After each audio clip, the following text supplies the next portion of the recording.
Your phone camera is lying to you, and it does it millions of times every single photo.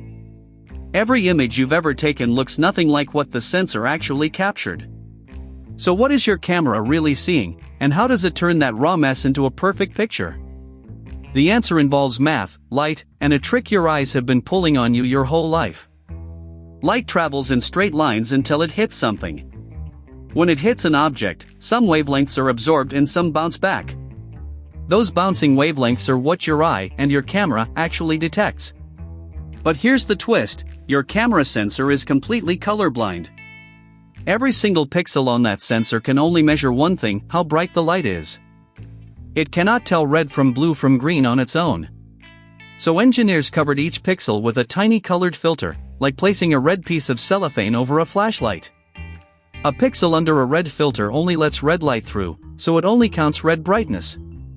The sensor is arranged in a checkerboard pattern: half the pixels are green, a quarter red, a quarter blue. This grid is called a Bayer filter, named after the Kodak engineer who invented it in 1976.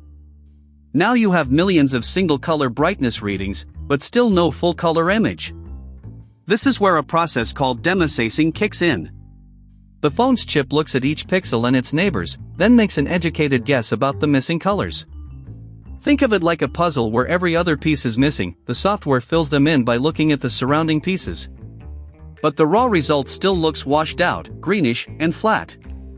That is because sensors capture light in a purely mathematical way, not the way your brain perceives it.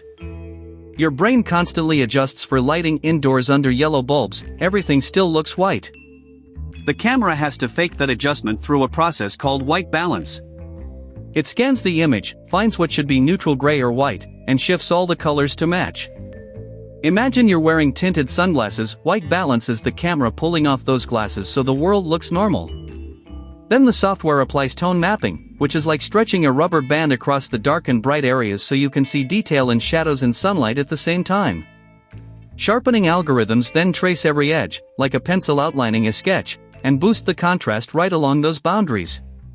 On modern phones, a dedicated AI chip runs on top of all of this, trained on millions of photos to recognize faces, skies, food, and night scenes. It applies completely different adjustments depending on what it thinks it's looking at. When you photograph a sunset, your phone recognizes the scene and deliberately punches up the oranges and reds beyond what the sensor recorded. So that gorgeous photo on your camera roll is not a recording of reality, it is your phone's best argument for what reality should look like. Every photo you take is less like a window and more like a painting made by a very fast, very opinionated machine.